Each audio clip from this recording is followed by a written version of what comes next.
ஓம் வாராகி அம்மனே போற்றி போற்றி. ஓம் வாராகி தாயே போற்றி போற்றி. என் அன்பு குழந்தையே, இந்த மங்களகரமான தினத்தில் உனது பிரச்சனைகளை எல்லாம் போக்கி நீ கேட்ட வரங்களை உனக்கு அள்ளித்தர உன் தாய் வாராகி வந்திருக்கின்றேன். இந்த பதிவை முழுமையாக கேள் என் தங்கமே. என் அன்பு குழந்தையே, உன்னிடம் முக்கியமான ஒரு விஷயத்தை கூற வந்துள்ளேன். அந்த செய்தியை முழுமையாக கேட்டால் மட்டுமே உன் வீடு செழிக்கும். நீ ஏன் இப்படி செய்தாய் என்று எனக்கு தெரியவில்லை. நீ இப்படி செய்யக்கூடிய ஆள் கிடையாது. ஆனால் இப்பொழுது உன் குலதெய்வத்தை வீட்டை விட்டு வெளியே செல்லப் போகின்றது. இனி இதை கேட்காமல் நீ தாமதப்படுத்தி கொண்டிருந்தால் இந்நேரத்தில் உன் குலதெய்வம் உன் வீட்டை விட்டு வெளியே சென்றிருக்கும். நீ ஏதோ ஒரு அலட்சியத்தால் செய்த தவறு. அதனால் உன் குலதெய்வம் கோபித்து உன் வீட்டை விட்டு வெளியே சென்றால் நீ என்ன உனக்கு ஆகும் என்று உனக்கு தெரியுமா? இல்லை, தெரியாதோ? ஆனால் எனக்கு நன்றாக தெரியும். எத்தனை இஷ்ட தெய்வங்கள் இருந்தாலும் உன் குலதெய்வம் என்பது ஒரு குலத்திற்கே முக்கியமான ஒன்று. அந்த குலதெய்வத்தின் கண்ணுக்குள் இல்லை என்றால் அந்த குடும்பத்தின் நிலை மோசமாக மாறிவிடும். குலதெய்வத்தை எவனொருவனாக இருந்தாலும் அந்த குலதெய்வம் மனம் குளிரும்படியும் அந்த தெய்வத்தின் தன் வசப்படுத்தி கொள்ள வேண்டும். தெய்வத்தின் பார்வை இருக்கும் வீடு ஒரு கோவிலாக இருக்கும். அந்த குலதெய்வத்தின் கண்ணுக்குள் இல்லாவிட்டால் அந்த குடும்பத்தின் நிலை மிக மோசமாக மாறிவிடும். குலதெய்வத்தை எவன் ஒருவனாக இருந்தாலும் அந்த தெய்வம் மனம் குளிரும்படி இருந்தால் அந்த தெய்வம் தன் வசப்படுத்தி கொண்டால்தல் வேண்டும். குலதெய்வத்தின் பார்வை இருக்கும் வீடு எப்படி இருக்கும் தெரியுமா? கோவிலாக இருக்கும். அது உனக்கு கிடைப்பதால்தான். அதன் காரணமாக அது உன் வீட்டில் புகுந்து குலதெய்வத்தை வெளியே துரத்த திட்டம் போட்டு கொண்டிருந்து அந்த காரியத்தை உன்னை வைத்தே செய்ய முடிவு செய்து விட்டார்கள். அதன் காரணமாகத்தான் நான் உன்னிடம் பேசிக் கொண்டிருக்கின்றேன். சற்று நீ தாமதித்து இருந்தால் அப்படி ஒரு விஷயம் உன் இல்லத்தில் நடந்ததின் காரணத்தினால்தான் உன் குலதெய்வம் உன் மீது கோபத்தில் நின்று கொண்டிருக்கிறது. இப்பொழுது குலதெய்வத்திற்கு எதை செய்ய வேண்டுமோ அதை தாமதமின்றி செய்துவிடு. எப்பொழுது செய்கின்றேன் என்று நீ கூறினாயோ அப்பொழுதே செய்துவிடு.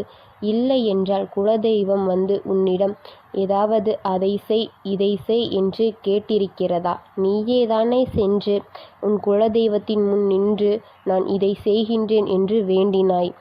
உன் விருப்பத்துடன் தானே வேண்டினாய். அதனால் நீ செல்லும்போது அதை ஏற்க உன் குலதெய்வம் தயாராகி விட்டது. அதை கொடுக்காமல் விட்டால் அது உனது தவறு அல்லவா? அதற்கு உன் குலதெய்வம் உன் முன்னில் எப்பொழுது செய்ய வேண்டும் என்று கூறினாயோ அப்பொழுதே செய்துவிடு. இல்லை என்றால் குலதெய்வம் வந்து உன்னிடம் இதை செய் என்றும் எப்பொழுது கேட்பதில்லை. நீ யாகத்தானே உன் குலதெய்வத்திடம் நின்று இதை செய்கிறேன் என்று வேண்டினாய். விருப்பத்துடன் நீ சொல்லும்போது அதை ஏற்று உன் குலதெய்வம் தயாராகி விட்டது. அதை கொடுக்காமல் விட்டால் அது உன்னுடைய தவறுதானே அல்லவா? அதற்கு உன் குலதெய்வம் உன்னை முதலில் எச்சரிப்படுத்தும். உன் நினைவில் அதை கொண்டு வர செய்யும். பிறகு உன் வீட்டை விட்டும் உன்னை விட்டும் அது வெளியே சென்றுவிடும். உன் குலதெய்வத்தின் மனதை புரிந்து கொள். நீ ₹1 சூடம் வாங்கி ஏற்றிப்பார், மனம் குளிரும். உன் குலதெய்வம் மட்டுமல்ல, உன் இஷ்ட தெய்வங்கள் யாராக இருந்தாலும் அவர்களின் மனமும் குளிர்ந்து விடும். அது வேண்டும் இது வேண்டும் என்று எந்த தெய்வங்களும் உன்னிடம் கேட்பதில்லை. நீயாகத்தானே சென்று பிறகு ஏன் செய்யாமல் இருக்கின்றாய்?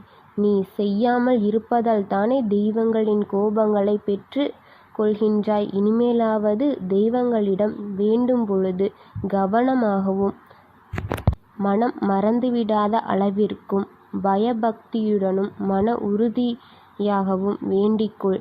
நீ ஒரு வேண்டுதலை வைத்தால் அதை நிறைவேற்றி தருவது அந்த தாயின் பாடு. அதே நீ வேண்டுதல் வைத்தால் அது உன்னுடைய பாடுதானே. அதனால் செய்யும் என்று சொன்னால் அதை செய்ய வேண்டிய நேரத்தில் சரியாக செய்துவிடு. நீ என்ன வேண்டுதலையும் எந்த குறையுமின்றி செய்து முடி. அப்பொழுதுதான் இந்த மாதிரியான தருணங்களை தவிர்த்து விட முடியும். எப்படியோ நீ இதை கேட்டுவிட்டாய்.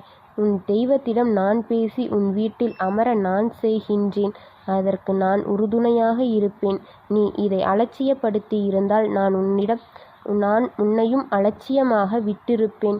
எப்படியோ நீ என்னை அலட்சியப்படுத்தாததனால் இனிமேல் இப்படிப்பட்ட அலட்சியாக இருக்காதே. நீ எதை செய்ய வேண்டும் என்று வேண்டினாயோ அதை சரிவர செய்துவிடு.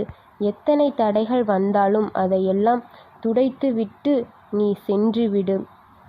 செய்ய வேண்டியதை சரியான நேரத்தில் செய்தால் உன் குலதெய்வத்தின் மனம் சீரும் சிறப்புமாக உன்னை வாழ செய்வார்.